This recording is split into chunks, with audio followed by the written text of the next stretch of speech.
What's he building in there? What the hell is he building in there? It had taken Enron 16 years to go from about 10 billion of assets to 65 billion of assets. It took them 24 days to go bankrupt. What the hell is he building in there? This company collapsed so quickly and so entirely. I mean, it was into bankruptcy within a matter of weeks. It just immediately had all the makings of a gigantic scandal. He's hiding something from the rest of us.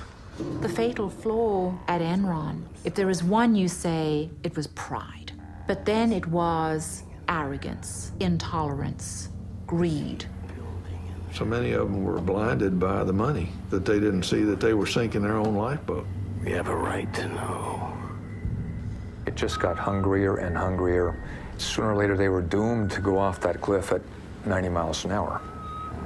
It's astounding that they got away with it for so long. In reality, Enron was a house of cards. What we didn't know is that the house of cards had been built over a pool of gasoline. It all sort of became smoke and mirrors. Committee will come to order. This is a case of America's largest corporate bankruptcy. The question here is what happened, who was responsible for it happening, and what can we do to prevent this sort of thing from happening again? I think the Enron story is so fascinating because people perceive it as a story that's about numbers, that it's somehow about all these complicated transactions. But in reality, it's a story about people, and it's really a human tragedy.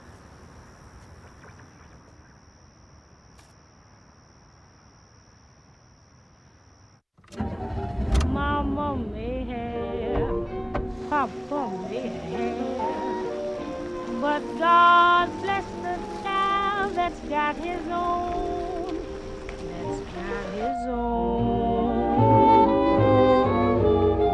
Yes, the strong gets more while the weak ones fade. Empty pockets don't ever make the grave. Mama may have, Papa may have, but God bless the child that's got his own, that's got his own.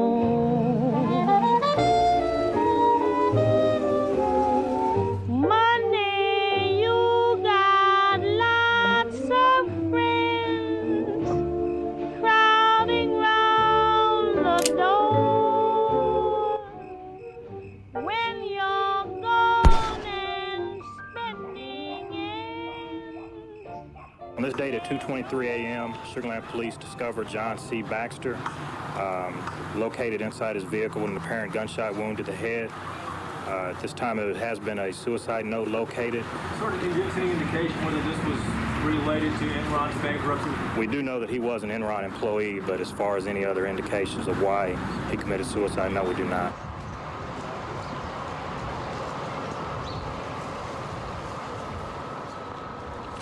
Mr. Skilling, let me touch on something that's sort of sad, and that's, of course, the suicide of Cliff Baxter.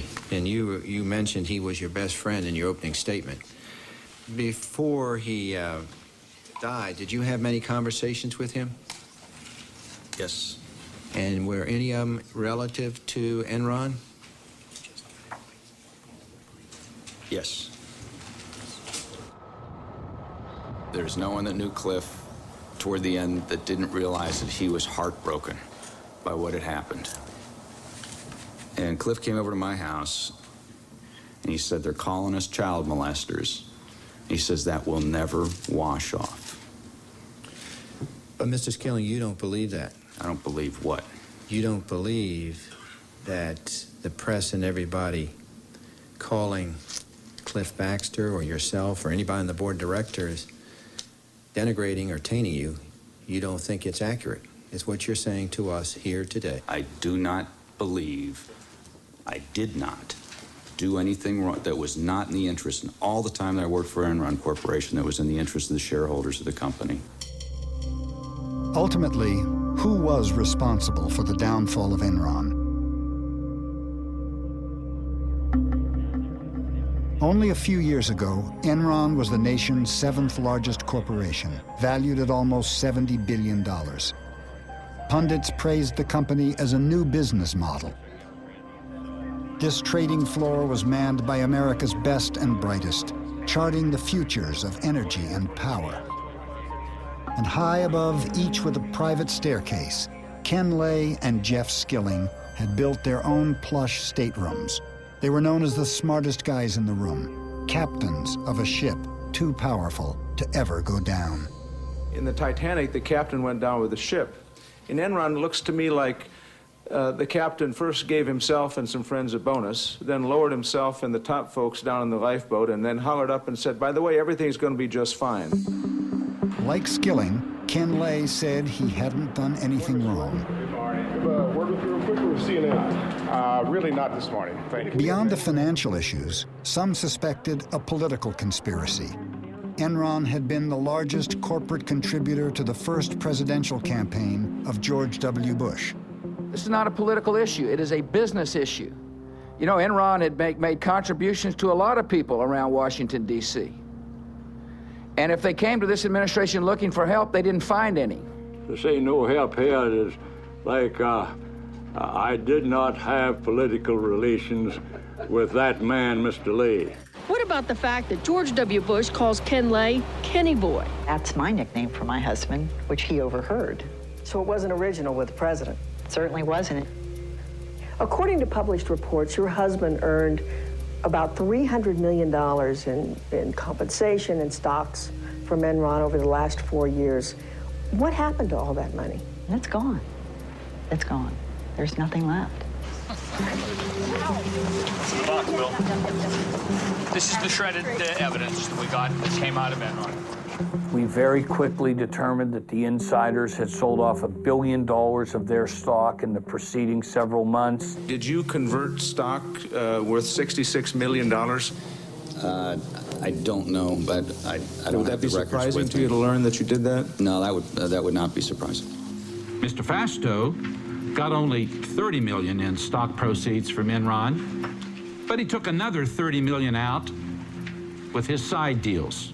I think there was just an immediate sense of outrage at Lay and Skilling and Fastow when people realized how much they had profited and how completely artificial the appearance of this company had been.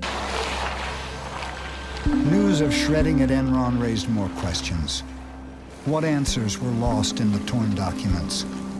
20,000 employees had lost their jobs. $2 billion in pensions and retirement funds had disappeared. Was Enron the work of a few bad men or the dark shadow of the American dream?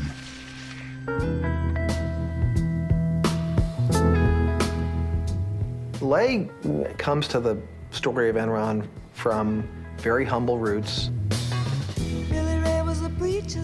My father was a Baptist minister, and he was ordained a Baptist minister while I was very young, probably 2, 3 years old. Ken Lay was a Baptist preacher's son in a family that had been poor all its life. And he, throughout his life, worked several jobs as a kid, and clearly had in mind that things could be better, and wanted things to be better, and had a huge ambition to make wealth for himself. He told a story later about sitting on a tractor, dreaming about the world of business and how different it could be from the way things were for him and his family. Lay was a PhD in economics, and he became very early on a real apostle for deregulation. He was way ahead of the curve on this. He was thinking about energy markets that would be deregulated, and in particular, a natural gas industry that was shackled by regulation. And he pushed aggressively in Washington to change all of that. Who could ever reach me was the son of a preacher man. In Washington, Lay became part of a new crusade to liberate businessmen from the rules and regulations of government. Government is not the solution to our problem. Government is the problem. The societies which have achieved the most spectacular, broad-based economic progress in the shortest period of time are not the most tightly controlled, not necessarily the biggest in size, or the wealthiest in natural resources. No, what unites them all is their willingness to believe in the magic of the marketplace. That old old black magic has me in its spell. The magic power of deregulation pushed Ken Lay to found Enron in 1985.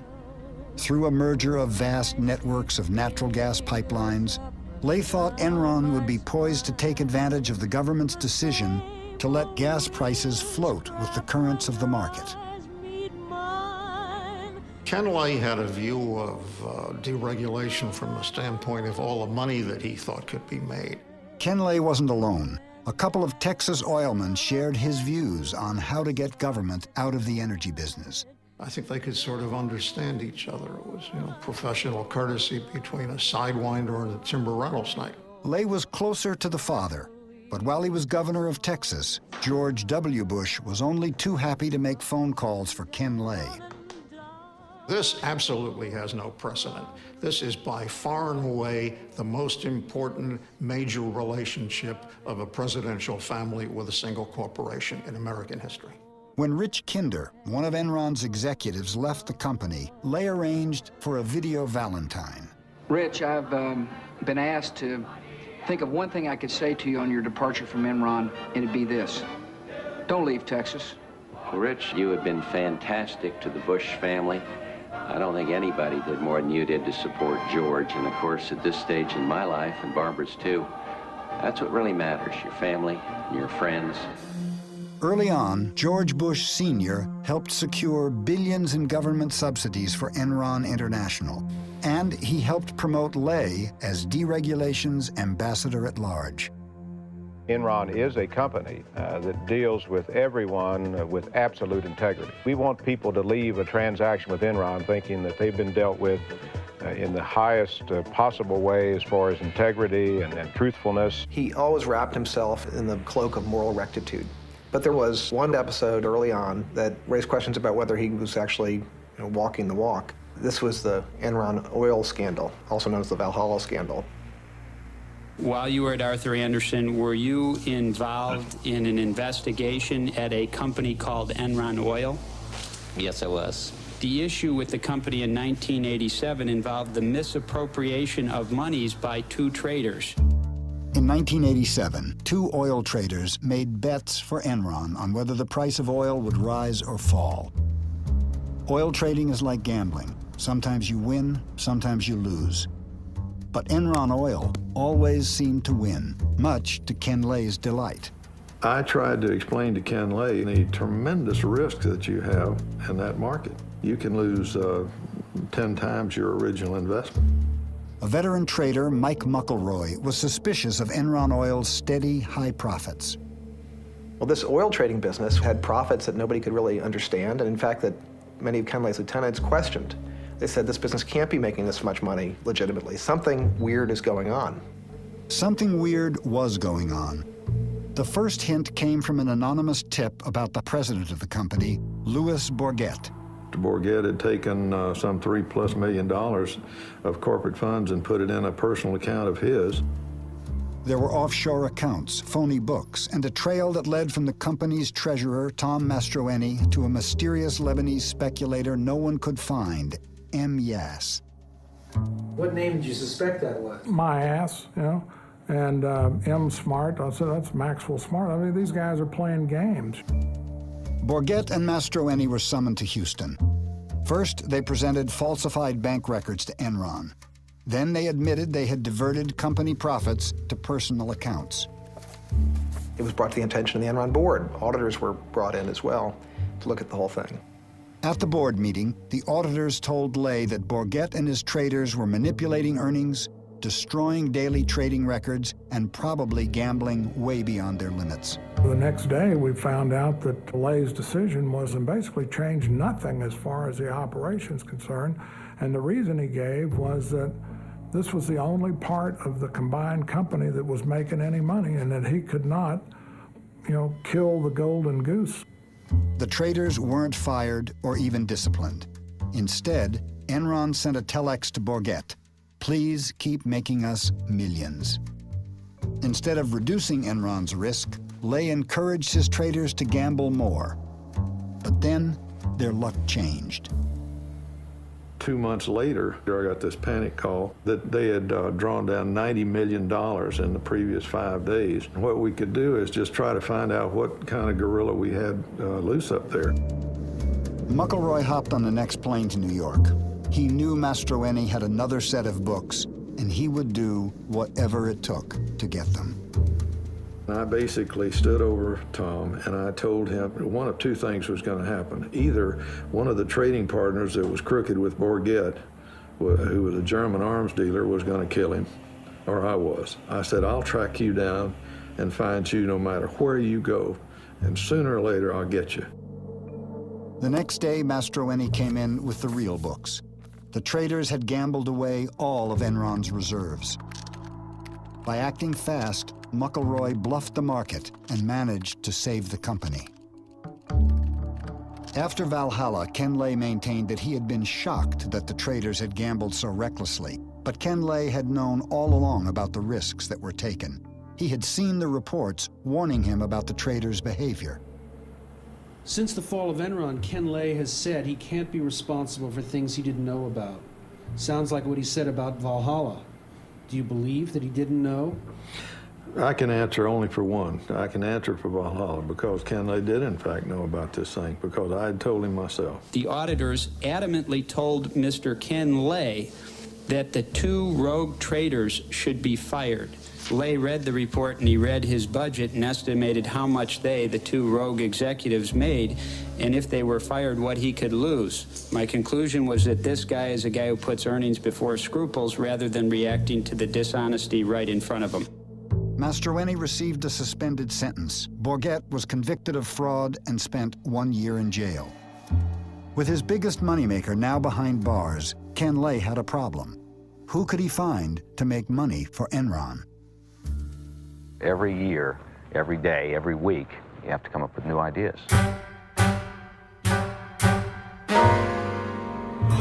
I'm going straight to the top. Whoa. Ken Lay saw in Jeff Skilling the guy who had the answer to what the future of the natural gas business was supposed to be. Ken Lay is also a guy who considers himself a visionary, and he liked other people he thought of as visionaries. He liked people with big ideas, and Jeff Skilling was a person with the biggest ideas of all. Jeff Skilling's biggest single idea was to find a new way to deliver energy. Rather than be bound by the physical flow of the pipeline, Enron would become a kind of stock market for natural gas. It was a magical new idea. Transform energy into financial instruments that could be traded like stocks and bonds. So that was the one good idea. In 1992, using that good idea, we became the largest buyer and seller of natural gas in North America. Jeff was like the prophet. He came in and said, there's a whole new world out there. Forget about this pipeline stuff, you know, the stayed pipeline in the ground and gas in and gas out. We can recreate this entire industry.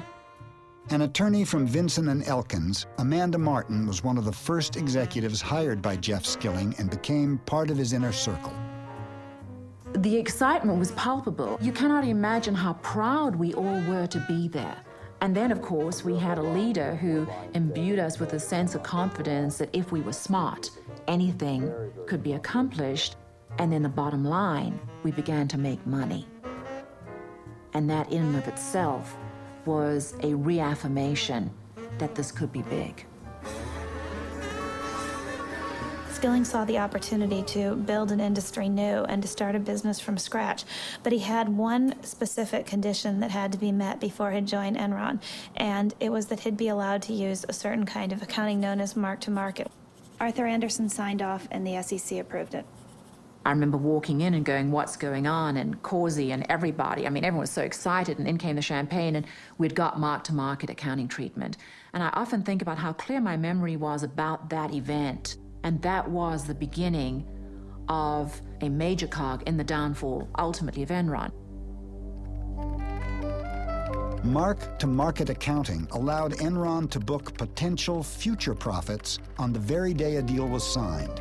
No matter how little cash actually came in the door, to the outside world, Enron's profits could be whatever Enron said they were. Very subjective. And very It left it open to manipulation. And they were saying that we're going to sell power out of this power plant in 10 years for X dollars per kilowatt. And there was no way anybody could prove that they could do it. Well, hey, good Rich, morning. how are you? Finally, good great, to see you. Jeff. Yeah. Good Morning, to see Rich. Todd. Sit down. We've been working hard on this, and we've really pulled out all the stops. Look what we got. Origination. We did $20 million last year. We think we can do $120 million this year. Trading. We did $10 million last year. We think we can do 64 this year. This is the key. We're going to move from mark-to-market accounting to something I call HFV, hypothetical future value accounting. Whoa! If we do that, we can add a gazillion dollars to the bottom line. Oh, Jeff. All right, that sounds fantastic. Oh, Jeff, thank you. That's just superb performance. And you're going to go far, my boy. Probably president of the company one day. You think so? I think. He really believed that the idea was everything, and that when you came up with an idea, you should be able to book the profits from that idea right away. Because otherwise, some lesser man was taking the profits from the idea that some greater man had come up with in the past. When Jeff Skilling applied to Harvard Business School, the professor asked him if he was smart. He replied, "I'm fucking smart." One of his favorite books was The Selfish Gene, about the ways human nature is steered by greed and competition in the service of passing on our genes. At Enron, Skilling wanted to set free the basic instincts of survival of the fittest. Jeff had a very Darwinian view of how the world worked. He was famous for saying once in Enron's early years that money was the only thing that motivated people.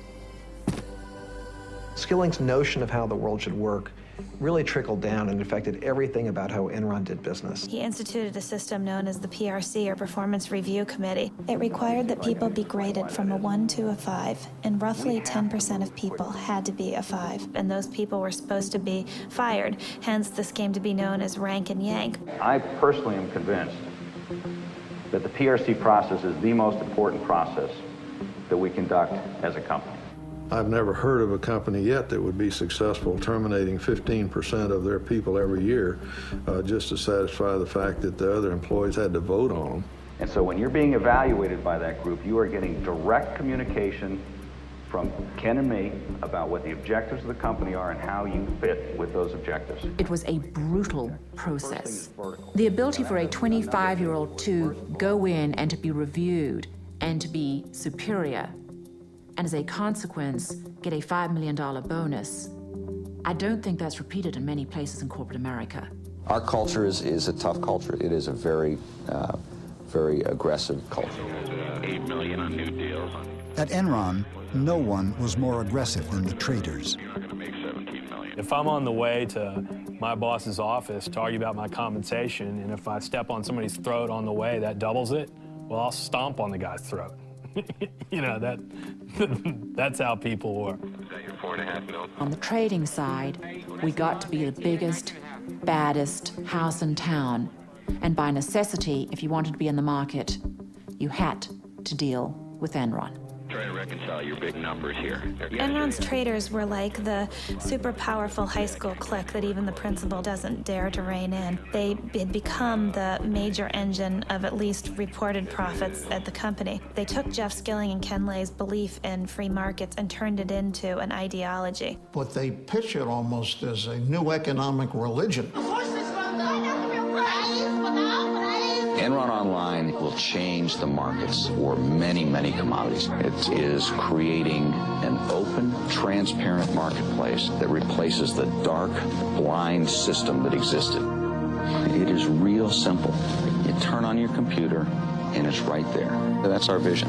We're trying to change the world.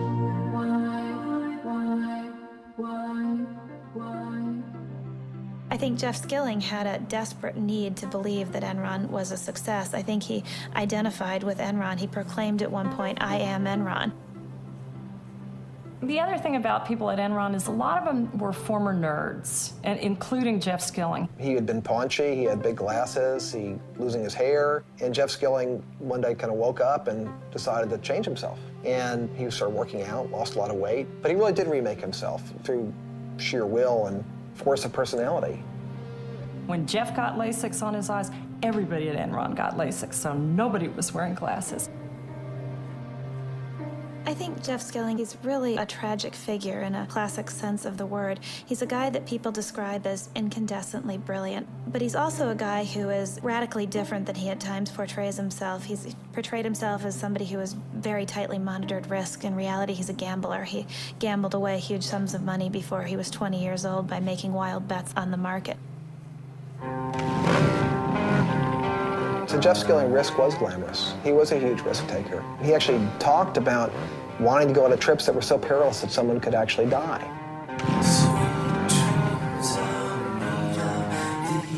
This manifests itself in trips that Jeff Skilling led for a small group of friends and customers. A core cadre of Enron guys used to go on these wild adventures. Andy Fastow would go, Ken Rice would go. The trips were legend. You know, we can sit and think about what strange insecurities they were trying to overcome, but it made them feel good as men. And they took a particularly memorable trip to the Baja, 1,200 miles in very rugged terrain in Mexico. This is a trip where people crash bikes. Ken Rice was on the trip and he busted a lip and required a bunch of stitches. People broke bones. One guy flipped a Jeep and almost got killed. Those sorts of stories at Enron became legend, and it fed the whole macho culture of the place.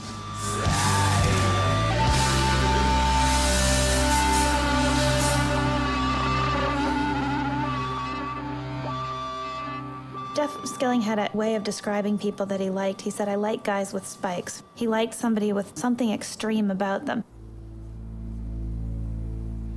Ken Rice was one of the men with spikes, was the salesman of the group. Very amiable, fun, man's man, and was the guy out selling deals to energy companies. In the case of Cliff Baxter, the company's chief deal maker, he was extraordinarily talented at just doing a deal, but he was a manic depressive. Baxter was a very bright guy, very blunt, would tell Skilling whatever he thought, was closest to Skilling personally than anyone else at the company. There was a guy named Lou Pye, who was a key Skilling lieutenant, helped build the trading business in the early years, went on to run Enron's doomed effort called Enron Energy Services. What was the job of EES as you ran it? It was to sell energy services to end users, industrial end users. Lou Pye is the guy that Skilling tapped to run the EES business because this was so important to the company and to Skilling's future. He called Lou Pye my ICBM. And Lou Pye dispatched his enemies with incredible skill. And if that meant leaving bodies behind him, Skilling was certainly fine about that. Not feeling anything. Lou Pye was kind of a mysterious figure. He's kind of like the invisible CEO. For a while, he was located on the 7th floor. And there was this long office, and it was all glass and closed. And you would walk by there, and it was just almost all the time it was empty. Details didn't interest Lou Pye. Only two things seemed to motivate Pye: money and a peculiar fascination with strippers. For Pye, it was all about the numbers. 1, 2, 3, 4. 1, 2, 3, 4, 5, 6. 1. He was there every night after work, and he usually brought some of the traders along with him. He spent quite a lot of money there as well, much of it charged to the Enron expense accounts. There were rumors that he brought strippers up to the trading floor.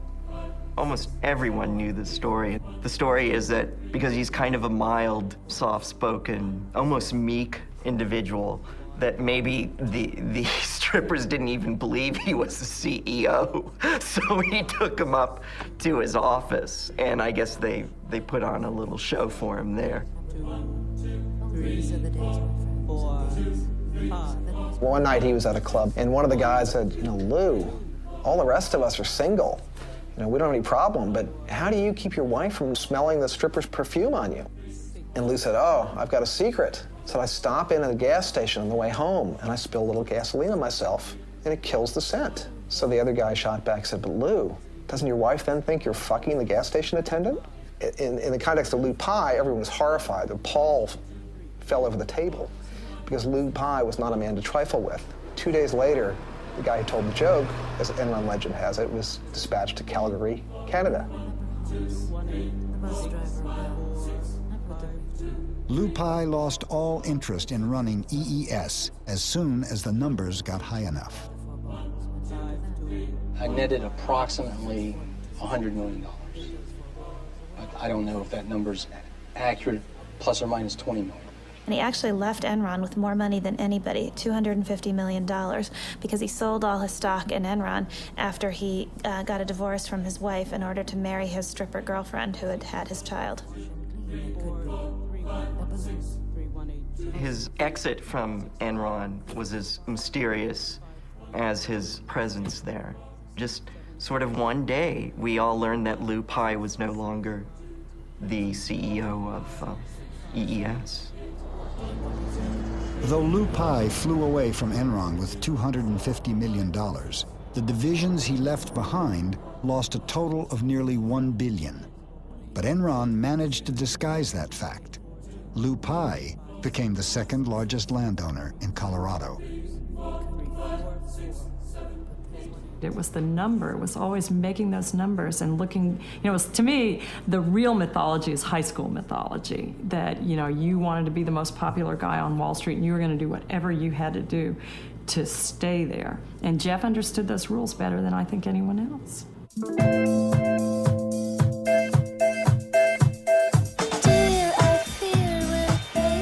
Americans are making a lot of money in stocks. The stock market soared to near record highs yesterday. The stock market continued its bull run Thursday. The Dow rose at nearly 61 points. Even the person with very little disposable income all of a sudden began to play in the stock market because nobody could fail, because stock prices were just going up and up and up. Another day, another record. And the internet and technology stocks just going wild. Gained more than 100 points to close at 7,895.81, the highest finish ever. It was a time where we had the biggest bull market in the history of the world. Ken Lay was right there acting as a cheerleader. Obviously, our stock has been doing very well. I think there's a fairly good chance we could see this stock price double again over the next year to 18 months.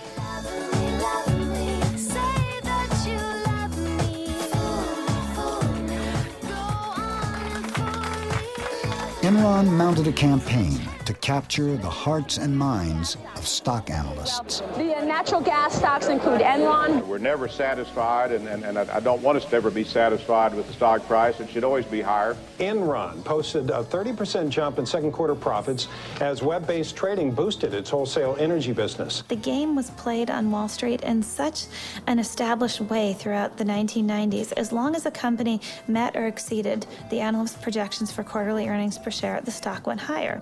The game was called pump and dump. Top execs would push the stock price up and then cash in their multi-million-dollar options. People at Enron got paid in large part through stock. Everyone had a huge stake in seeing the stock price go up. And it was driven very clearly by the profits every single quarter. They're exceedingly conscious of that. Skilling was, and everyone else in the company was.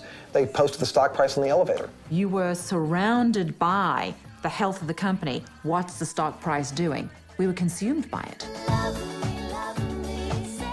This company was fixated on its stock price and fixated on a massive public relations campaign to convince the investment community that they were new, different, innovative, almost heralding a new era of corporate enterprise.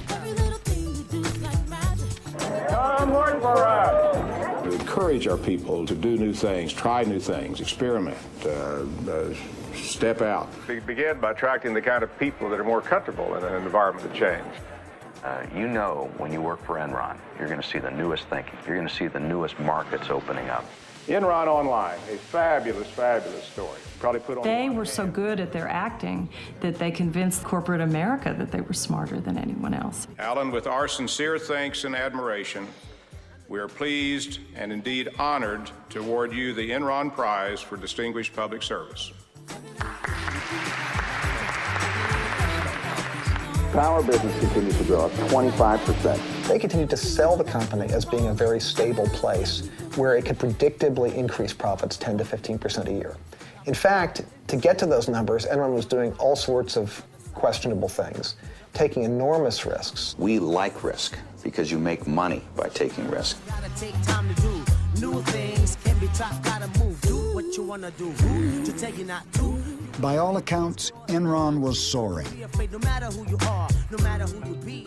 But in reality, profits weren't going up. They were headed in the opposite direction. Enron had vast natural gas operations all over the world. They had cost billions to build, and most were performing terribly. But in other places in the world, in India, great quarter and great year in India. Phase 1 of Dabhol is in operation, generating power. Phase 2 is financed and is under construction. My experience indicated there were certain places that you assiduously stayed away from, and one of them, as an example, was India. They built this power plant in India. Nobody else would do that at the time. They were terrified of investing in India. Enron did it, and did it in a big way. But Enron had failed to see something basic. India couldn't afford to pay for the power Enron's plant produced. Now, Dabhol is a ruin. Though it lost $1 billion on the project, Enron paid out multi-million-dollar bonuses to executives based on imaginary profits that never arrived. Where was the real money going to come from? Of course, the pressure was enormous. You had to come up with the next idea that would break through. Failure was not an option.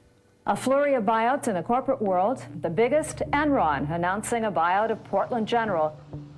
The merger with PGE put Enron in the electricity business, and Portland General's position on the West Coast gave Enron access to the newly deregulated market of California.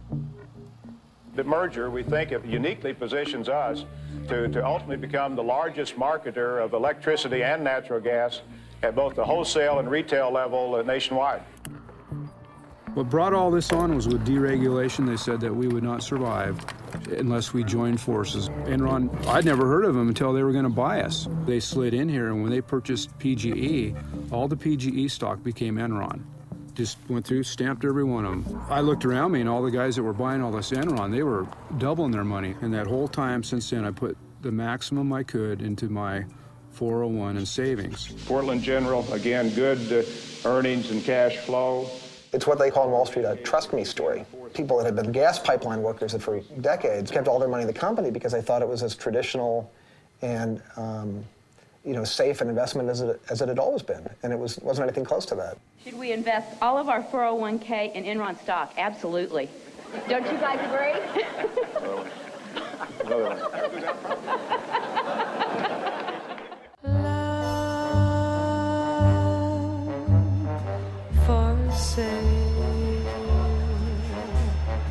Enron is a big winner today. One of the things that fascinated me was that almost all of the Wall Street analysts who covered Enron had buy ratings or strong buy ratings on the company's stock. Why were the analysts blinded to the company's deceit?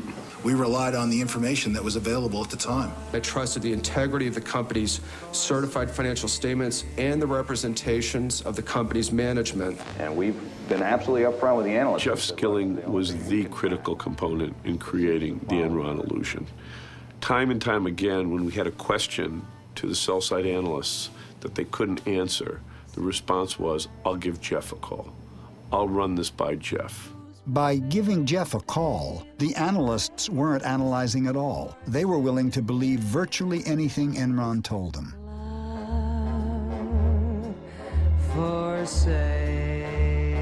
Most of the analysts right now have a target price on us from $100 to $115 a share. Any analyst who didn't buy the company line became an enemy of Enron. Enron's CFO, Andy Fastow, had his eye on John Olson, one of the only analysts skeptical of the Enron story. Enron loved analysts' strong buy recommendations. Merrill was informed by Fastow, either you get somebody who is on board with us and has a strong buy recommendation and loves us at the same time, or we don't do any business with you. I knew that my days were numbered. This is an abuse. Merrill Lynch fired John Olson. Soon after, Fastow rewarded the bank with 2 investment banking jobs worth $50 million. Analysts were routinely getting large bonuses from the investment banking departments to bring in investment banking deals. Once that happens, never was heard a discouraging word. While Enron's stock kept rising, its businesses kept losing money. Looking at the soaring stocks of the dot-coms, Skilling decided to take Enron into cyberspace. We're now in the process of seeing if we can create a bandwidth trading market. Enron is using its knowledge of trading gas to barter other forms of energy, even space on the information superhighway called bandwidth. Ken Rice has worked at Enron for 20 years. Enron has found a way to stay ahead of the curve. From 7 p.m. to 7 a.m., we're paying for bandwidth that we are not using. Why? One of our themes around here is to always be asking why. Why something's done a certain way or why it's not done a different way. There's our market. Why can't we sell the bandwidth to other companies? Make it a commodity, like a pork belly.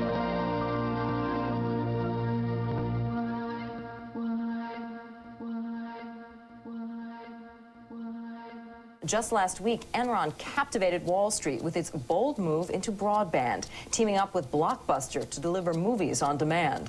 It was like being at a religious cult meeting. People started jumping up from their seats with their cell phones and their BlackBerries, running out to the halls to call their bosses. One analyst summed up his recommendation to investors in one word: wow. Enron's stock soared 34% in 2 days. And you can tell from the response in the stock market that they like the strategy. It makes sense. They announced that they had developed the technology. It would be in test markets by the end of the year. And the technology works. The quality is great, and the customers like it, so we've made a lot of progress.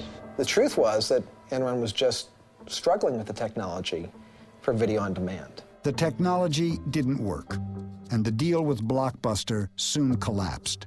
But with the magic of mark-to-market, Enron used future projections to book $53 million in earnings on a deal that didn't make a penny. By the end of the year 2000, Enron was running out of ways to make the broadband business look successful. They'd tried every trick in the bag to try to create the illusion of a business where there was none, and the people who were working there were getting increasingly desperate. The executives started selling their stock. By Enron's collapse, Ken Rice had sold $53 million. Ken Lay had sold $300 million. Cliff Baxter, $35 million. Jeff Skilling, $200 million. As the fraud is perpetuated, all the various lies and artifices begin to convince the ringmaster, if you will, himself, that it's this own bizarre reality. That in fact, the fraud is the reality. The perception is the reality. And as long as you can keep the perception going on, it really isn't a fraud. You spoke about bandwidth trading. What about weather options or futures? How is that market developing? Yeah, we have a market in weather. When Enron announced its latest plan to trade weather, people wondered whether it was good science or science fiction. Did the weather guys get punished here if the weather is wrong? I mean, they're predicting. Do you have any whip marks on your back there, Mike? Well, unfortunately, that's a good call. Jeff, as time went on, had a harder time admitting things were wrong. And I have to believe that, you know, when the lights went out at night, he knew what was coming.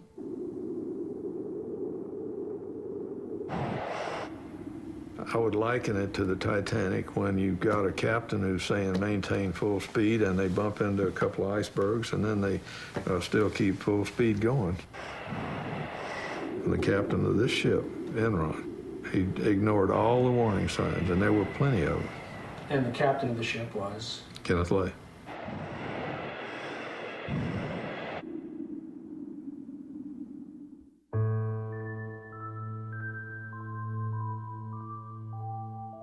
It was one of the bloodiest days in Wall Street history.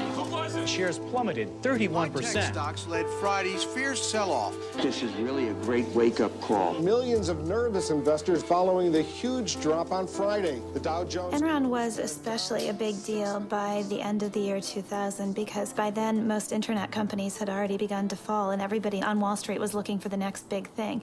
And here you had Enron, which appeared to be this shining star of a new economy company. Its stock price went up 90% in the year 2000 and had gone up over 50% the year before that. It was an it stock on Wall Street, one of those companies that can seemingly do no wrong. We were the poster child for the new economy. We had this culture that had a lot of focus on reminding us how good we were. And as that culture emerged, then we get to Fortune magazine telling us we were the most innovative corporation in America. Then we really began to feel good about ourselves. Well, you all did it again. Enron was just recently chosen again for the 6th year in a row in the most admired company survey by Fortune magazine as the most innovative company in America. Well deserved, well deserved. The sales pitch still sounded good, but one investor saw something in Enron's numbers that the stock analysts had missed. By and large, the analysts admitted to us in person it's a black box. You have to take it on faith. Who knows where the earnings come from? They just pop out, and all we know is they're always good. And I kept pointing out, well, yeah, isn't that the whole point of if it's a black box and it's there to fool you, the numbers are always going to be good until they're not. I'm not a beat reporter, so I would have had no reason to look at Enron, but Jim Chanos mentioned to me that I should take a closer look at Enron's financial statements, and it wasn't clear from Enron's financial statements that there was fraud here, but what was clear is that something didn't add up. In March 2001, Bethany McLean, a reporter with Fortune magazine, first raised questions about Enron's financial condition. She asked a simple question in the article that no one could seem to answer. How exactly does Enron make its money? You got very upset at her, didn't you? I very specifically remember the telephone conversation that I had with the Fortune reporter. She called up and started asking some very, very specific questions about accounting treatment on things. I am not an accountant, and I could not answer them. He became really, really agitated. He said that people who raised questions like this were just trying to throw rocks at the company, and that I was not ethical because I hadn't done enough homework. And if I had done enough homework, I would understand how off-base my questions were. Mr. Skilling, it appears as if you were trying to bully someone who was asking very basic questions about Enron. I said to her, I have got 6 minutes left before I have to be in a meeting, and I can't get into the details, and I'm not an accountant. And she said, well, that's fine, we're going to do the article anyway. And I said, if you do that, I personally think that's unethical. Yeah. And the next day, our chief financial officer and our chief accounting officer flew to New York at Enron's expense to sit down, not with the editors, but to sit down with the reporter on that story and help her understand the questions that she was asking. And the next day, we sat in this small, dark, windowless conference room for about 3 hours going through the various aspects of the company's business. And I'll never forget this. When the interview was over, the other two executives packed up their things and had left the room. And Andy Fastow turned around and looked at my editor and me and said, I don't care what you write about the company, just don't make me look bad. And Fastow had good reasons for not wanting to look bad. There were these partnerships that were run by Andy Fastow that were doing business with Enron, and these were disclosed in the company's financial statements, but I didn't mention them in the story I wrote because I thought, well, the accountants and the board of directors have said that this is okay, so I must be crazy to think there's anything wrong with this. The story I ran was actually pretty meek. The title was, Is Enron Overpriced? But in the end, I couldn't prove that it was anything more than an overvalued stock, and I was probably too naive to suspect that it was anything more than that. And was her article critical? Yes, it was. Fortune magazine article that's out, the headline is Enron stock overvalued? The gist of the article is that Enron is sort of a black box, which, sorry, it's true. I mean, it's just difficult for us to show people the specifics of how money flows through, particularly the wholesale business. The entire reason that this analysis was done by Fortune magazine is because Business Week had a favorable article about Enron the week before. And there's this competition that the news magazines have, where if one says something good, the other one has to come and find something bad. So I think that was kind of the genesis of it. So the criticism, I think, is kind of ridiculous. When Bethany McLean at Fortune started analyzing cash flows, and she had this wonderful article saying, take a look at first quarter, second quarter, third quarter, and end of year cash flows. There's a reason she didn't invest in Enron, because the financials didn't make sense. But you have to be willing to say that the emperor doesn't have any clothes, and this emperor was pretty powerful. We are going to unveil this morning a new corporate vision. Okay, you ready? 1, 2, 3. How's this? It's really hard to know when Enron first crossed the line into outright fraud, but there isn't any doubt about who the guy was who led them there. It was a protege of Jeff Skilling's by the name of Andy Fastow.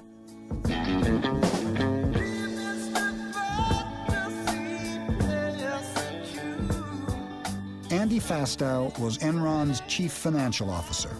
His job was to cover up the fact that Enron was becoming a financial fantasy land. Enron essentially was losing money on a cash basis year after year, and yet it was reporting profits. So it was defying the laws of financial gravity, and the way it was doing it was with something called structured finance. And the maestro of all that at Enron was Andy Fastow. Andy was very young. He was hired by Jeff Skilling probably before he was even 30, and he idolized Jeff Skilling, and he certainly wanted to please the boss. To please the boss, Fastow had to figure out a way to keep the stock price up by hiding the fact that Enron was $30 billion in debt. People pressured by the need to keep the stock price up begin to cheat a little bit, but then the next quarter comes along and you have to cheat a little more to do the new cheating to make up for the old cheating. And before long, you've created a momentum that now you can't stop. Fastow created hundreds of special companies to perform a magic trick, prop up Enron's stock by making its debt disappear. To outside investors, it looked like cash was coming in the door. In fact, Enron was just stashing its debt in Fastow's companies where investors couldn't see it. It was black magic. It really was. You were pulling some rabbits out of a hat.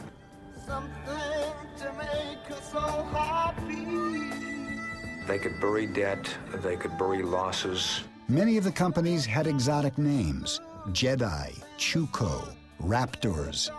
LJM was Fastow's most ambitious creation. It would work magic for Enron, and it would allow Fastow to conjure $45 million for himself.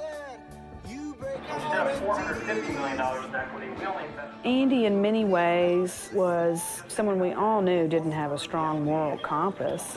It's almost like Jeff Skilling said, okay, we're hitting some troubled times. Let's set up Andy so we can fill the earnings holes when we need to, knowing that Andy would probably skim a little bit off each transaction for himself. There's a body heat kind of angle to this, you know, where Skilling is Kathleen Turner and Andy is William Hurt. You know, in the end, he got suckered into helping all the executives meet their earnings. What I wish, in retrospect, I wish I'd never heard of LJM. Is it your contention that you knew of it and it was appropriate? Arthur Anderson and our lawyers had taken a very hard look at this structure and they believed it was appropriate. But if the theory is that Fastow went rogue somewhere deep in the jungles of Enron and was the sole agent of the apocalypse, I just don't buy it. Skilling, Lay, and the Enron board had signed off on Fastow's LJM funds. They saw the benefits of letting Fastow do deals with himself.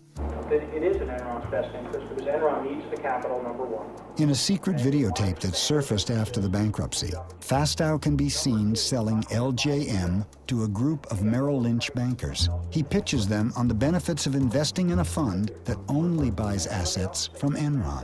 Remember, I'm not selling the assets to myself. They own the assets, they're selling them to LJM too. Fastow knew what kind of deal he was offering as Enron's CFO. He could guarantee profits for LJM. Yeah, I think this is an extraordinary opportunity. He has a sort of Cheshire cat grin on his face as he talks about all the ways that the fund is going to profit, and he talks about the informational advantages that he's going to have in his dual role as Enron's CFO and as the head of these funds. Special arrangement. There is never any question that I will be on both sides of the transaction. I will always be on the LJM side of the transaction. He was general partner of LJM while at the same time being CFO of Enron. Now that's a whole nother ball of wax when you want to talk about that conflict of interest, because no human being should be put in a situation where every single transaction they decide whether they're looking after Enron's best interests or their limited partners, because this LJM partnership existed solely to do business with Enron. You would expect Andy, as Chief Financial Officer of Enron, is banged, so to speak. And as a result, there are 5 or 6 of the name brand banks who have stepped up and said they'll commit to this. Commit they did, and why not? Fastow was letting them gamble with Enron's chips. Fastow was using Enron stock as collateral for a lot of these things. They were betting their own company on the transactions. With a prospect of returns that would exceed 2,000%, 96 individual bankers invested in LJM, and America's major banks put up as much as $25 million each. It's sort of a who's who of Wall Street. J.P. Morgan Chase, CS First Boston, Citibank, Merrill Lynch, Deutsche Bank. These are some of the premier investment banks in the world. It's hard for us to poke holes in this. Good. It's just amazing how skilled Enron and Andy Fastow were at working Wall Street, playing on Wall Street's greed in order to get money out of them. To quote Lenin, they were the investment bankers' useful idiots. As disturbing as Enron's own misconduct is the growing evidence that leading U.S. financial institutions not only took part in Enron's deceptive practices, but at times designed, advanced, and profited from them. The Enron fraud is the story of synergistic corruption. There are supposed to be checks and balances in the system. The lawyers are supposed to say no. The accountants are supposed to say no. The bankers are supposed to say no, but no one who was supposed to say no said no. They all took their share of the money from the fraud and put it in their pockets. Enron paid its advisors well. In 2001, the accounting firm Arthur Andersen received $1 million a week. Enron's law firm, Vinson & Elkins, did nearly as well. Everyone had their hand out at the table.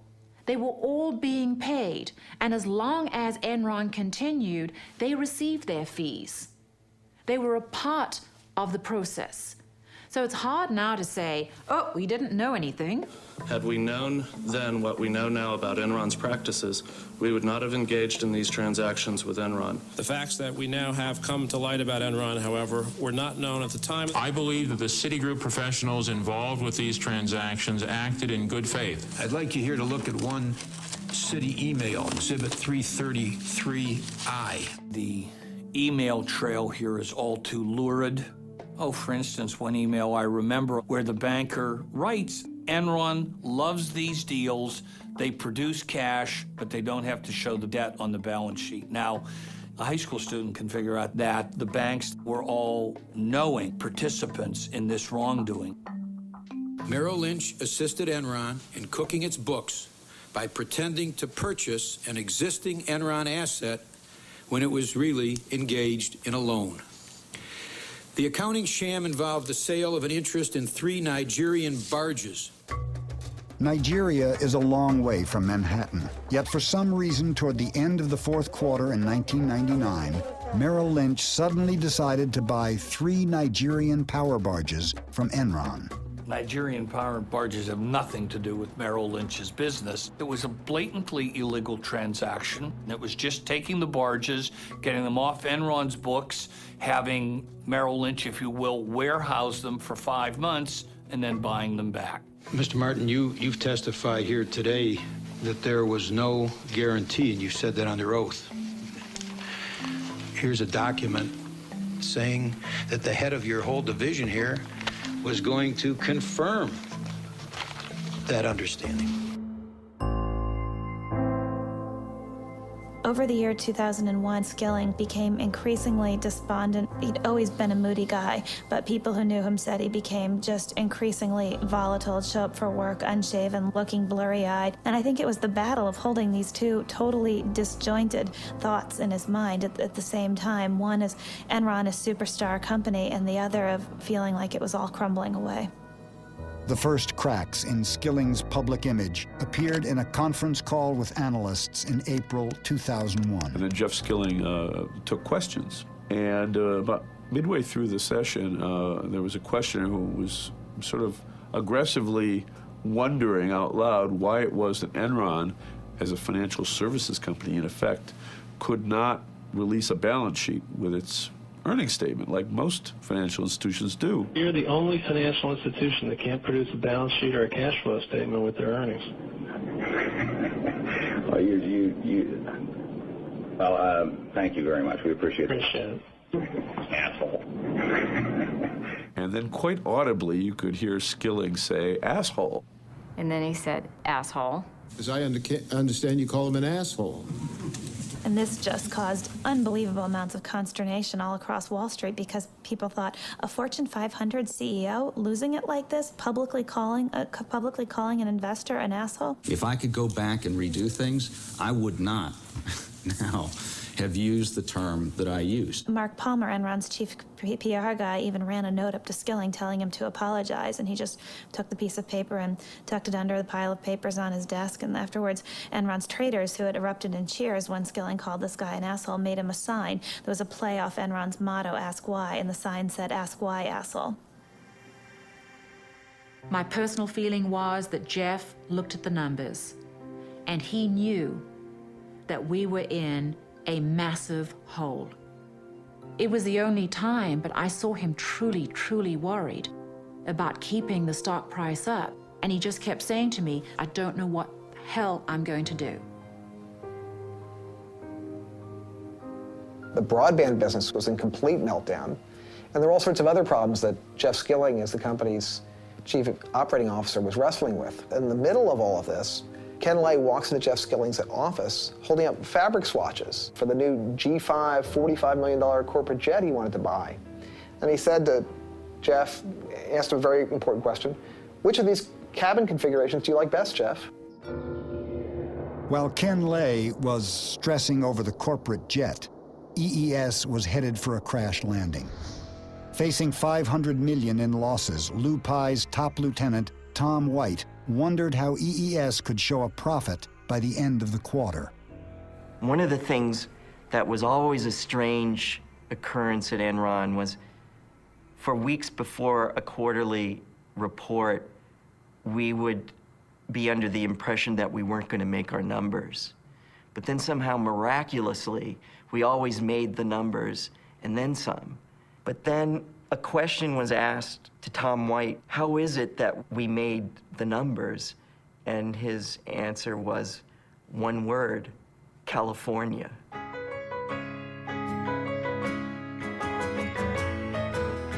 California, here we come. The first clues to Enron's new strategy hit California with a jolt. It started at noon, rolling across the state. Sacramento, San Francisco, Beverly Hills, Long Beach, San Diego. 26,000 miles of California power lines, enough to circle the earth. But for the second day in a row, not enough electricity for America's largest state and the world's sixth largest economy. The first thing we heard about this energy crisis is, well, our lights are going to go off in the middle of winter when we're using half the electricity we normally use during the summer. The Bay Area got hit by not one, but two rolling blackouts today. We only need 28,000 to 30,000 megawatts in December. We have an installed capacity in California at the time of 45,000 megawatts. Plenty of power to meet our electric demand. Of course, we had blackouts in December. The people who control California's power grid say once again they're worried about having to black out the northern half of the state. When the rolling blackouts started in California, there was definitely a lot of excitement in the air. It was something new. It was something that hadn't been encountered before. It was, how is this event going to affect the price of power? Controlled rotating outages are being implemented. I knew that there was illegality going on. I could feel it, I could smell it, I could sense it, and there was no other explanation. Because the numbers just didn't add up. We had enough power in California. It was never about lack of supply. When I ran for governor in 1998, not one human being asked me about electricity. This thing kind of came out of the woods as far as I was concerned, and I was trying in the early days to learn what was happening, how we could fix the problem. California was selected by Enron as the prime place to experiment with this new concept of deregulated electricity. Reducing electricity costs is only one benefit from choice and competition. In 1996, under pressure from energy companies, Governor Pete Wilson and the California legislature passed a bill allowing for the deregulation of electricity. I wasn't in the legislature in 1996, but I can tell you that there isn't a legislator alive that can tell you with any sophistication how a deregulated electricity market ought to work. Not a one. California's deregulated system was a bizarre compromise between legislators and free market advocates. The rules were complicated and hard to follow. Inside Enron, California's system was little more than a joke. And once in place, Enron made sure that the joke would be on California. And I remember the conversation I'd had with Ken. At the end of it, he says, well, Dave, old buddy, let me just tell you, it doesn't matter really to us what kooky rules you Californians put in place. I got a bunch of really smart people down there who figure out how to make money anyhow. One of the smartest guys at Enron was Tim Belden, who ran the West Coast trading desk. Tim Belden was a fervent believer in the idea of free markets, and as such, he spent hours poring over the new rules for the deregulation of California's energy industry, looking for loopholes that Enron could exploit to make money. He found plenty. After the bankruptcy, a confidential memo surfaced revealing the names of Belden's strategies to game the California market. Wheel Out, Get Shorty, Fat Boy. Recently, audio tapes of the Enron traders were discovered. What do you want to call this project? I have a catchy name for that. How about, something friendly like Death Star?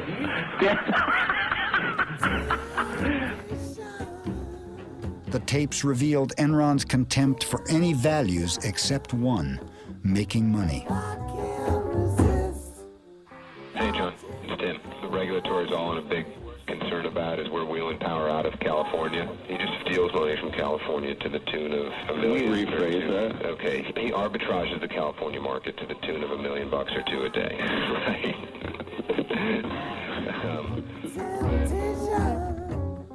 An arbitrage opportunity has been defined to me as any opportunity to make abnormal profit. So an abnormal profit would be returns above and beyond the norm. I was told that a good trader is a creative trader, and a creative trader is a trader that can find arbitrage opportunities.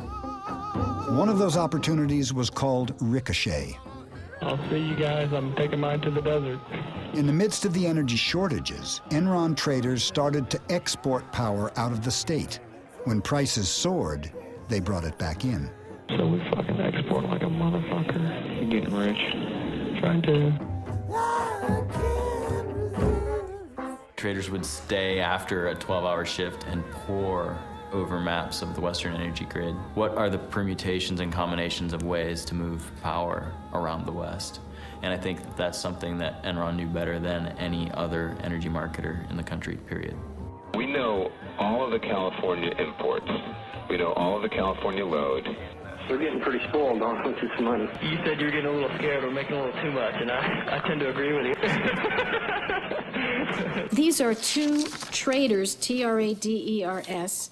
This is what they say. What we did was overbook the transmission line we had the rights on and said to California utilities, if you want to use the line, pay us.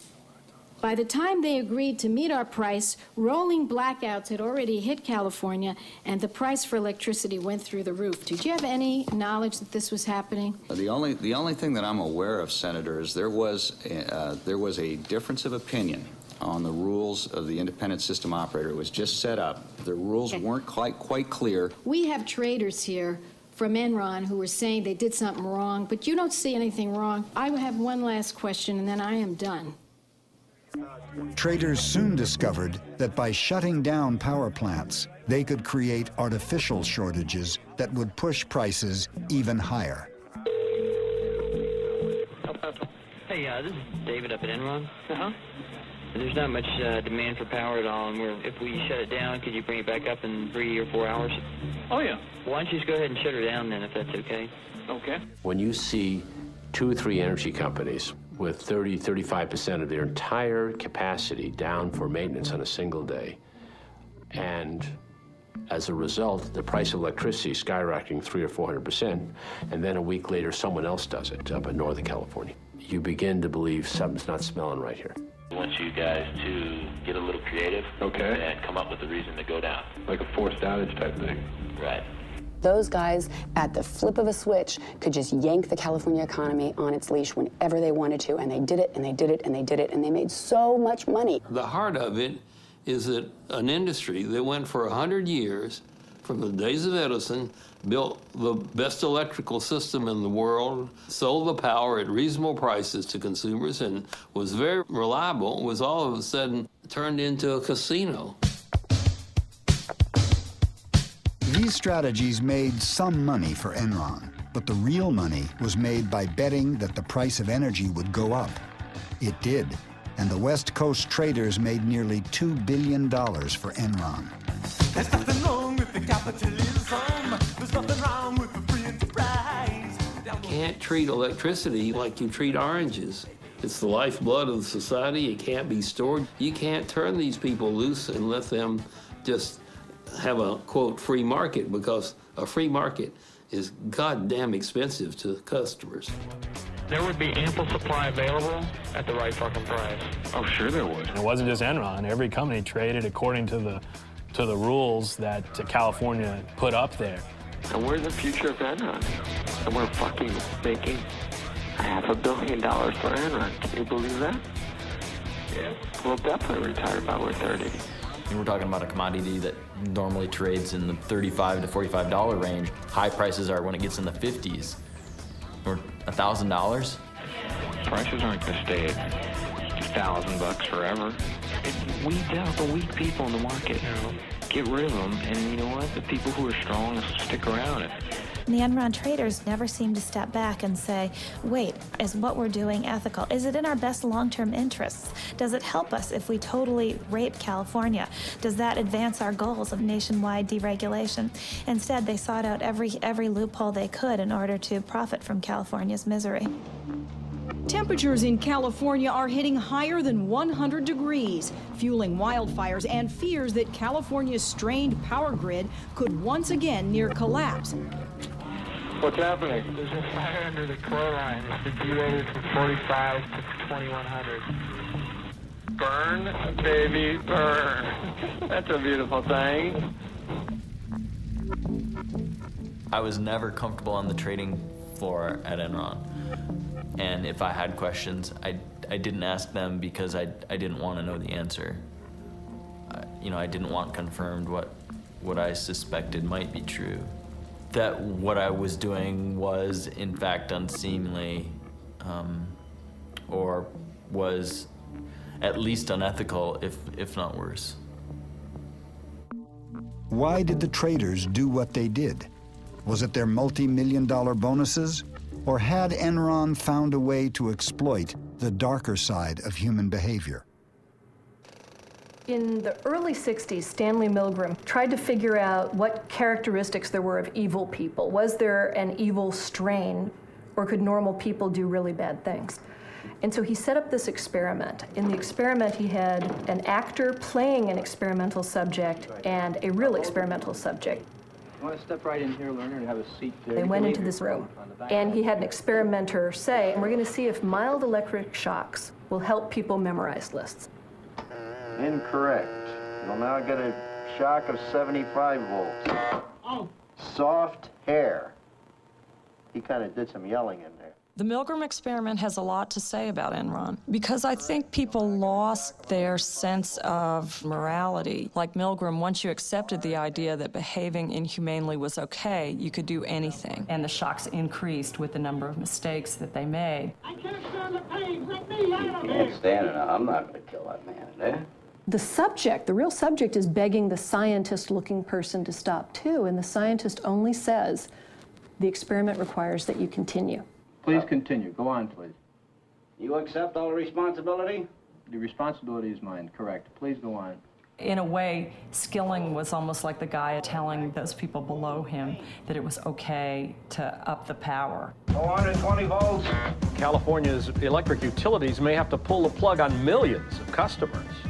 It's the fucking coolest thing I've done in a long time. Yeah. Holy fuck, yeah. You gotta love the West. Oh.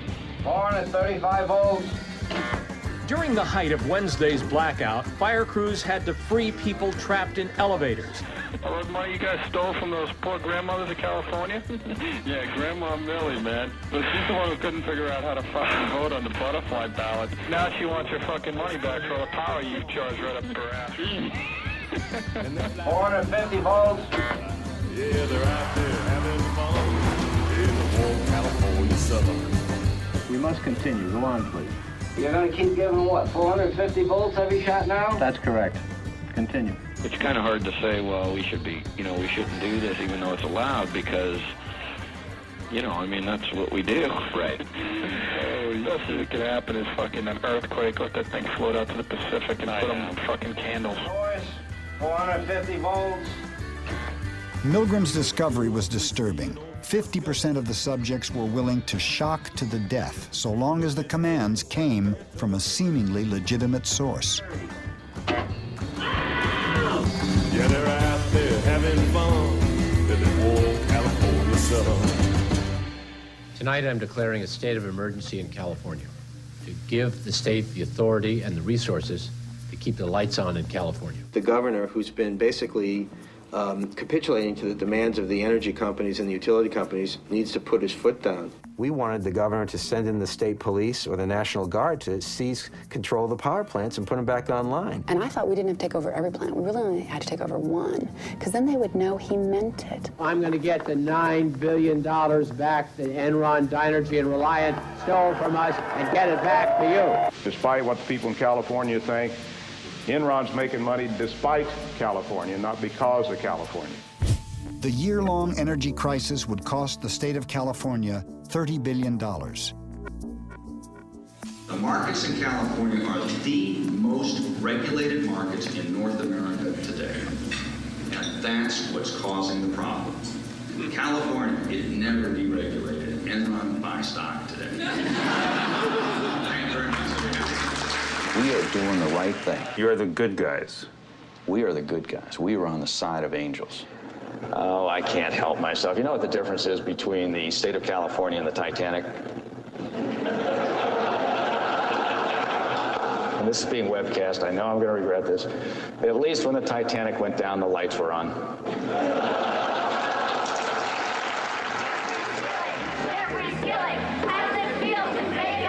A top executive at one of America's biggest power companies received a raucous welcome in San Francisco tonight. Protesters heckled Enron CEO Jeffrey Skilling outside and inside during his appearance at the Commonwealth Club. One of the protesters even brought a blueberry pie and delivered it herself. $132 million is what he made.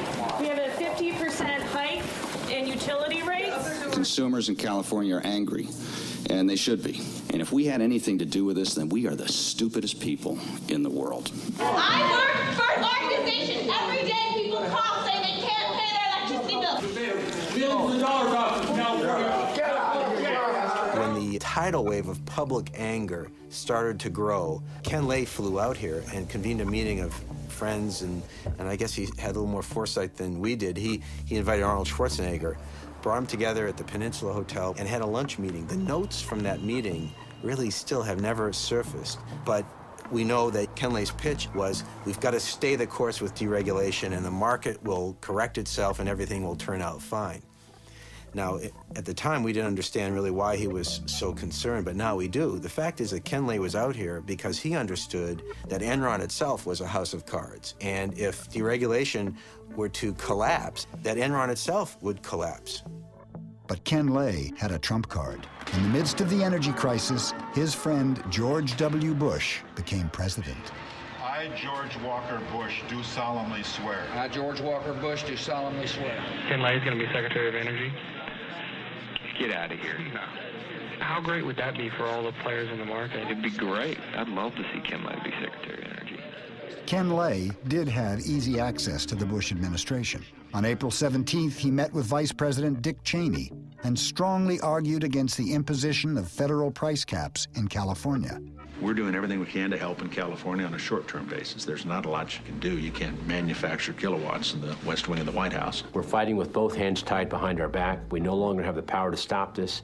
If the federal government doesn't help us, we're a dead duck. At the time, Gray Davis was a likely candidate to run for president. Ken Lay knew that might give his friend George Bush a political reason to oppose California's appeals for federal price controls. They know full well my administration's belief that price controls will not solve the problem. His view was that the federal government really shouldn't get involved. This is California's problem. And I'm saying, with all due respect, Mr. President, our law said the federal government regulates this. So it is your problem. And you make appointments to the Federal Energy Regulatory Commission. So we had a polite but spirited discussion on that, and he says, I just can't be of help to you on that. As I said from the very beginning of my administration, we'll work to help California in any way we can. And the best way we can is to be good citizens. FERC, the federal agency which regulates energy in America, refused to intervene. What was FERC doing, and why was it not taking action? The chairman of FERC was Pat Wood, the man Ken Lay had personally recommended for the job. It was easy for FERC to do Enron's bidding because all they had to do was do nothing, which they did very well.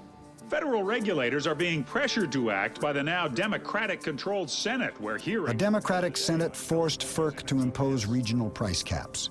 That ended the energy crisis, but not the political one. Did Ken Lay and George Bush have a political agenda to blame the energy crisis on Gray Davis? Hello? It's one of those only in California stories. The state's unpopular governor, Gray Davis, beset by an ailing economy and a $38 billion budget deficit, faces possible recall. And rumored as a possible replacement for Davis, movie star Arnold Schwarzenegger. The Terminator? We'll see whether he's back or not. Gray Davis has terminated opportunities, and now it's time we terminate Gray Davis.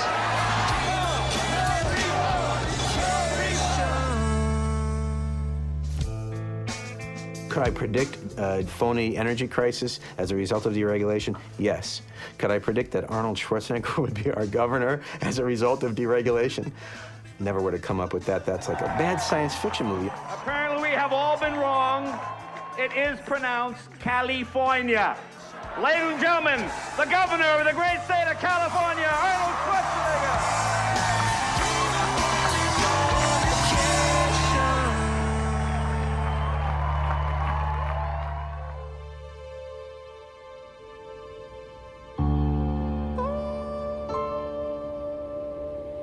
We could just hear rumbles all the way up and down Main Street here and all throughout the city that things were very difficult at Enron. One guy who a year before had come to me and said, I'm working for Enron, I was very excited, but within a year was waking up every night with nightmares.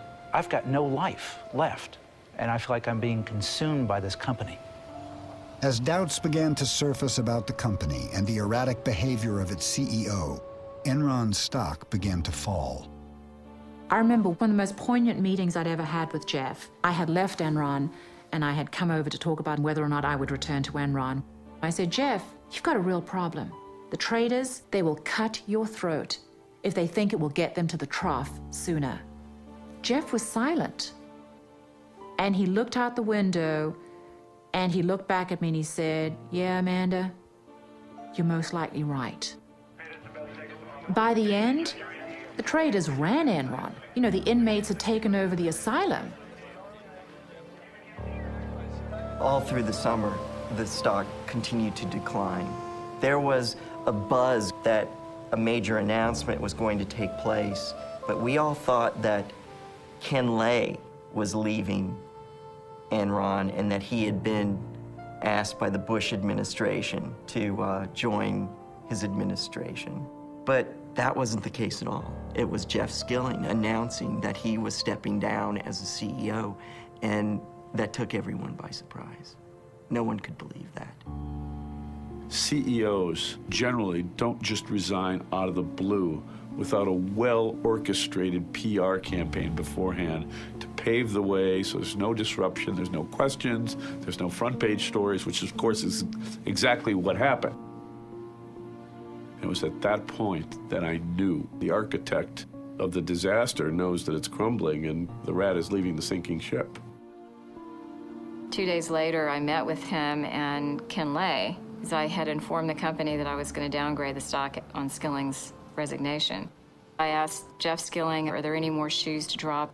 We've seen the worst of it, and I was concerned about the energy crisis that was occurring in California. Well, Skilling convinced me that it was for personal reasons. I left his meeting feeling sort of emotional because of the concern that he seemed to be showing about the relationship he had with his family. He appeared to be distraught.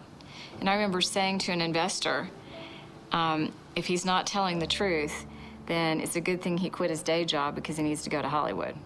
I left Enron on August 14, 2001 for personal reasons. Mr. Skilling, a massive earthquake struck Enron right after your departure.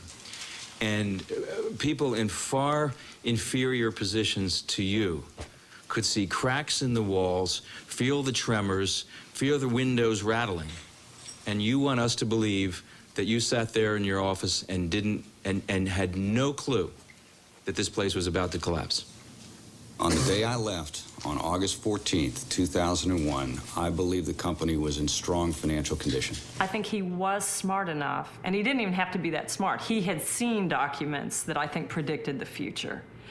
I think he was smart enough to think, I can get out now, and this company isn't going to collapse for a year, maybe a year and a half, so I won't get the blame. It was working fine when I left, guys. After Skilling resigned, Enron's chairman, Ken Lay, took over as CEO.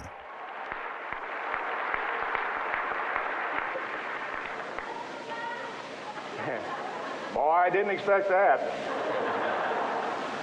But thank you. Thank you very much. Well, I'm delighted to be back. I'm sorry Jeff did resign. It was a stunning announcement that he was stepping down as the CEO. And I think the flags started going up at that point for everybody. We are facing a number of challenges, but we're managing them. Indeed, I think the worst of that's behind us, and the business is doing great. We're not the only stock that's decreased in value this year. It's just that we've been hit a little harder than many others. If a few of these other problems disappear, like California, like India, I think the worst is over, and I'm excited. August 14th, 2001, Jeff Skilling abruptly resigns. And that made me angry. It made loads of employees angry.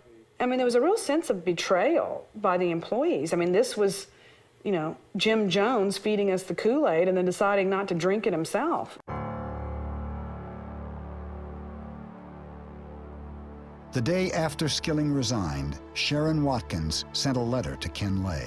We will begin with Ms. Watkins. I am Sharon Watkins. Would you identify your counsel for the committee? Yes, my counsel is Mr. Philip Hilder. When you hear the story for the first time, it's unbelievable. What Sharon was telling me was more than accounting irregularities as such. I mean, it was a massive fraud of enormous proportions. In mid to late June of 2001, upon the resignation of Cliff Baxter, I went to work directly for Mr. Fastow. It has evolved to the corporate crime of the century. I was highly alarmed by the information I was receiving. What Sharon Watkins discovered began the unraveling of Fastow's complex partnerships. Andy put me in charge of this asset listing, and there were about a dozen assets that had been hedged with one of Andy's entities, the Raptors. And so I was working with a spreadsheet, and you know, the math just didn't add up. It didn't make sense to me. I mean, accounting doesn't get that creative. You know, I couldn't believe that Arthur Andersen had signed off on it. I couldn't believe that so many people were going along. Behind Fastow's partnerships were enormous guarantees of Enron stock. Fastow had gambled Enron's future on the hope that its stock would never fall. My first reaction was that I should warn Ken Lay. The day after Skilling left, I sent this one-page anonymous letter. But within a week, I was meeting with Ken Lay. I'd identified myself in the hopes of really making my point that Enron needed to address this situation. I mean, companies rarely get away with cooking the books, but when they do survive, it's when they come clean, not when they're exposed from the outside. Ms. Watkins, I went Ms. Watkins did not talk to me, Senator. Well, Ms. Watkins said Clifford Baxter told her that he met with you repeatedly to express his concern. Cliff and Andy they didn't like each other.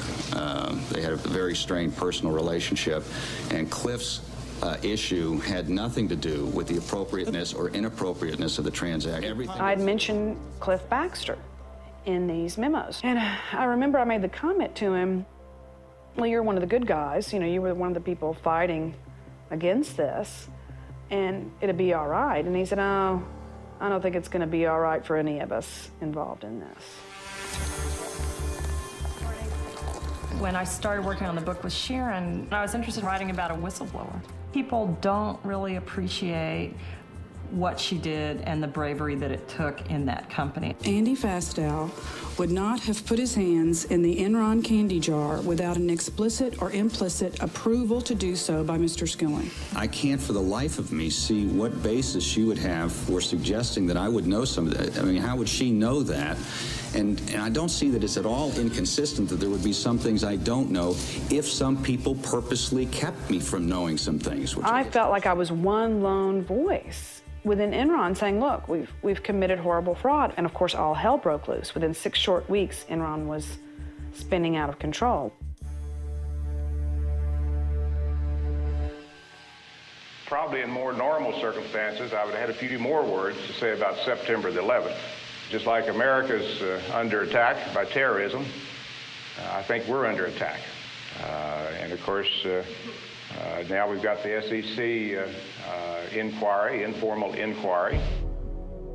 The SEC launched an investigation when the Wall Street Journal published articles revealing Fastow's murky deals. Enron announced massive financial restatements. Investors began to worry that billions in mark-to-market profits were really losses. As you can, of course, see, the underlying fundamentals of our businesses are very strong. Indeed, the strongest they've ever been. But regrettably, that's not what Wall Street is focusing on, and I doubt that's what you're focusing on. This inquiry will take a lot of time on the part of our accountants and lawyers and others, but it will finally put these issues to rest.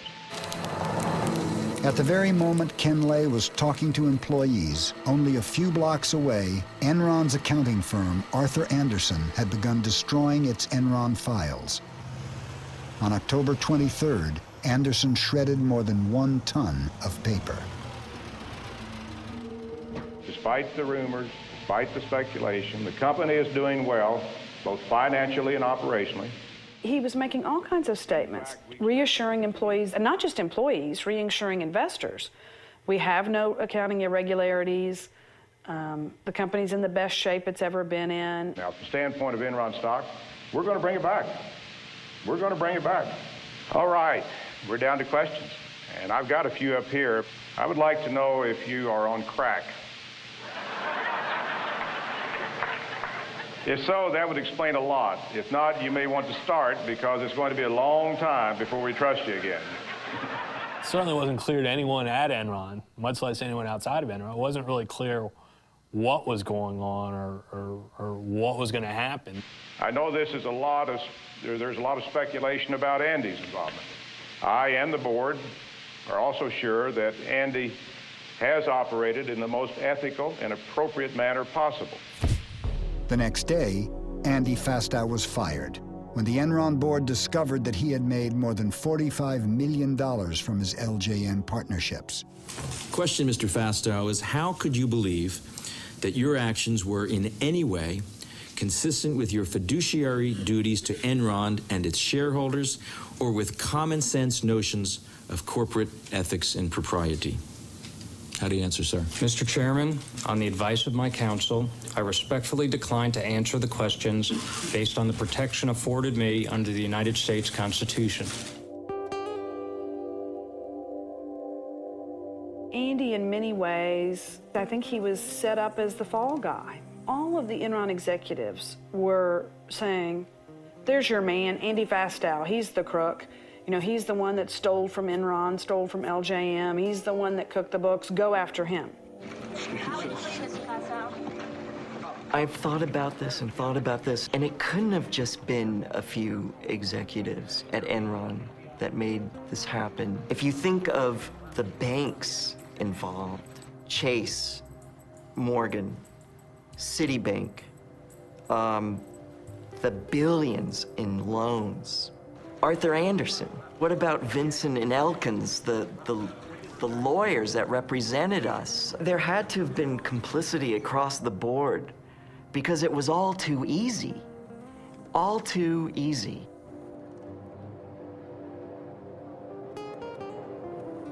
The Enron collapse was an enormous tragedy. This is a company that had over 30,000 employees, and clearly in a company that size, you have a lot of senior officers that have a lot of authority in which you place enormous trust.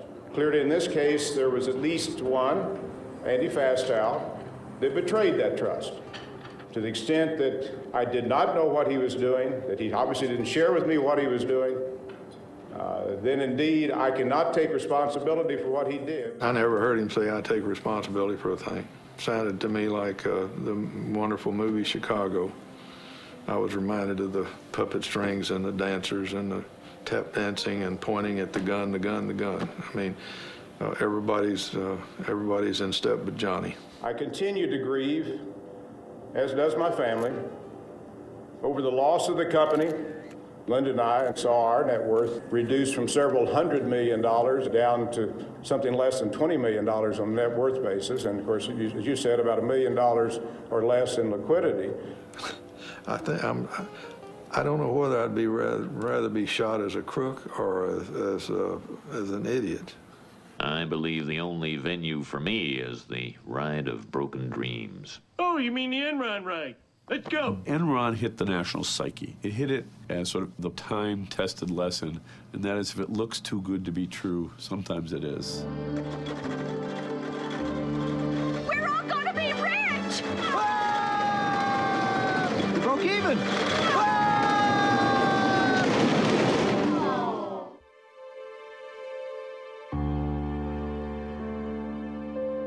It is my belief that Enron's failure was due to a classic run on the bank. Don't look now, but there's something funny going on over there at the bank, George. I've never really seen one, but that's got all the earmarks of being a run.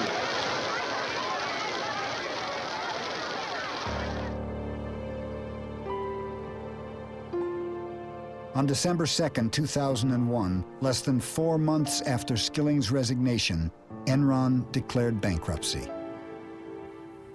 I remember it was just a strange, kind of a surreal day. We learned around 9:30 about the bankruptcy and that we were all being let go.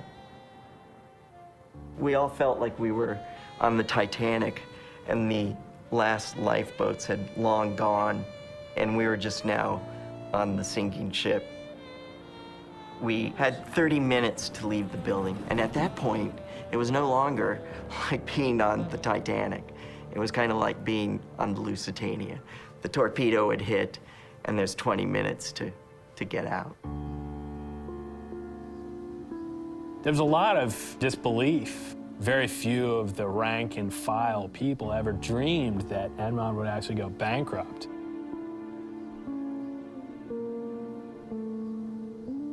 And then all of a sudden, it was like a ghost town. I can remember going into the old building on certain floors late in the afternoon or evening, and it was scary. There'd be like papers blowing around and nobody there, and it was very eerie.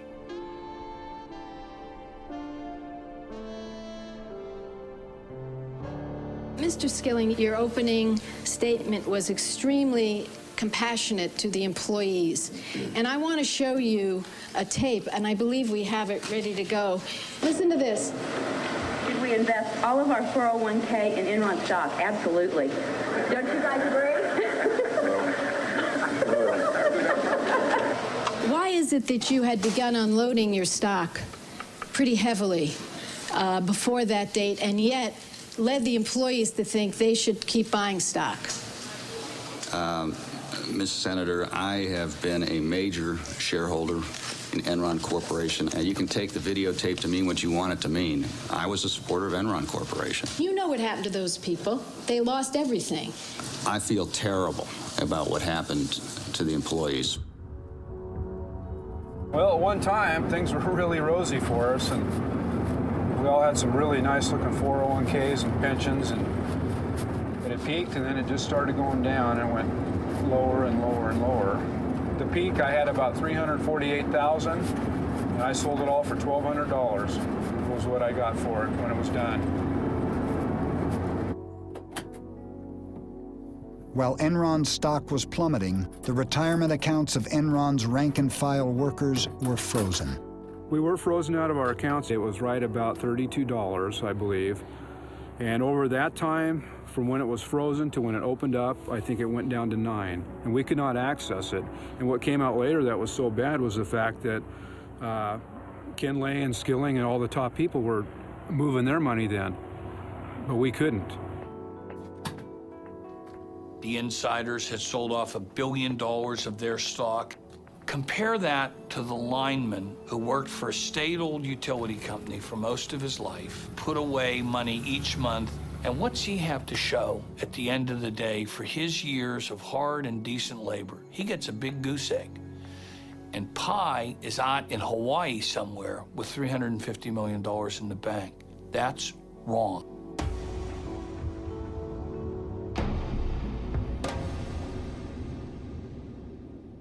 There's still, to this city, a layer of anger and upset. I am still doing counseling 3 years later with some families.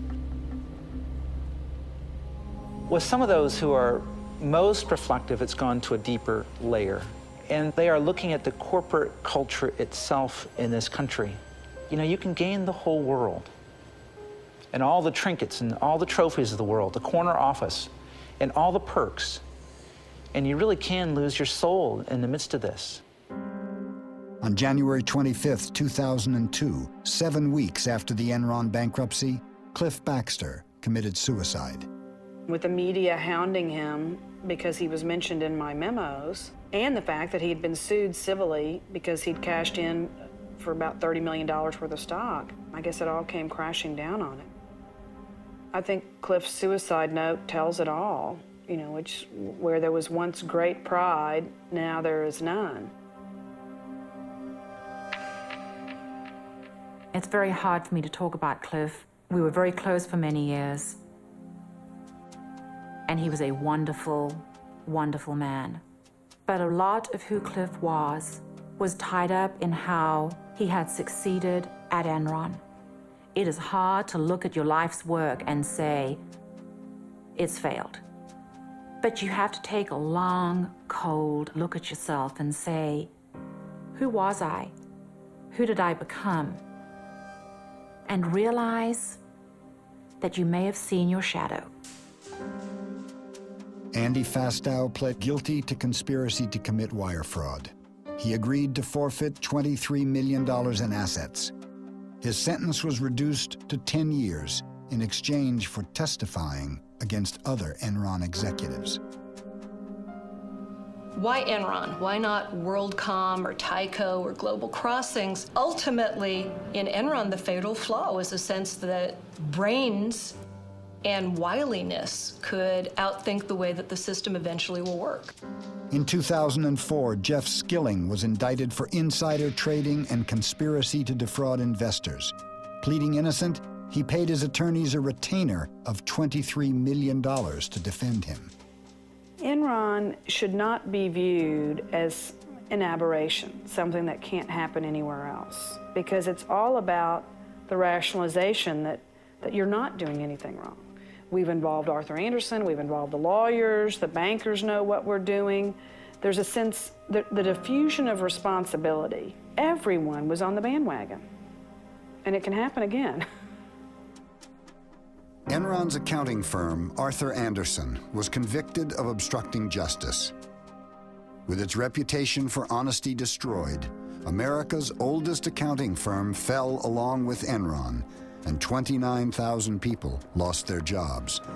Enron shareholders are suing Enron and its banks for $20 billion. Ken Lay was also indicted for conspiracy to commit fraud. His attorney maintains that no one has been hurt more by the Enron bankruptcy than Ken Lay. Well, they didn't show up this morning. With today's arrest of Ken Lay, the top echelon at Enron has now been called to account for their crimes. Mr. Lay, you have anything to say, sir? A little later today, I'll help. Looking at Enron is like looking at the flip side of so much possibility, because like most things that end terribly, it didn't start out that way. It started with a lot of people who thought they were changing the world, and over time they became victims of their own hubris, victims of their own greed, and so it's like taking so much promise and possibility and looking at it in a mirror and seeing the flip side reflected back at you. I think the larger lesson was what Enron asked of its employees, which was ask why. And, you know, I didn't ask myself why enough. I didn't ask managers why enough. I didn't ask my colleagues why enough.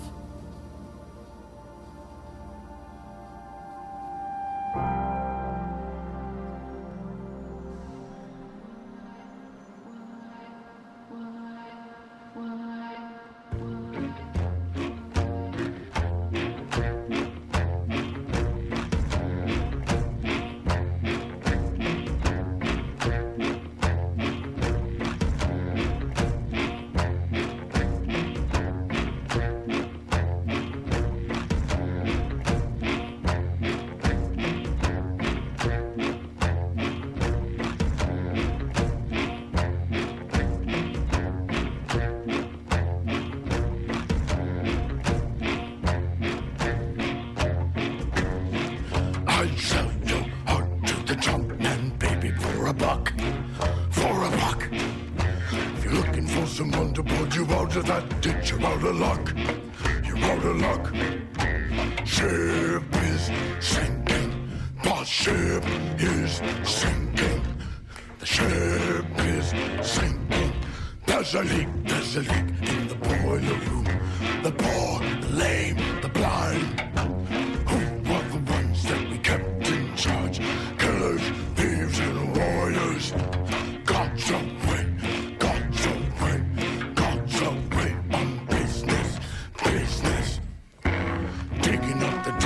The shovel and the pick. It's a job. It's a job. Money mood rising with the plague and the fun. Doing the mob. Doing the mob. It's all over. It's all over. It's all over. And there's a leak in the boiler room. The poor, the lame, the blind. Who are the ones that we kept in charge? Killers, thieves, and lawyers. God's away, God's away, God's away on business, business.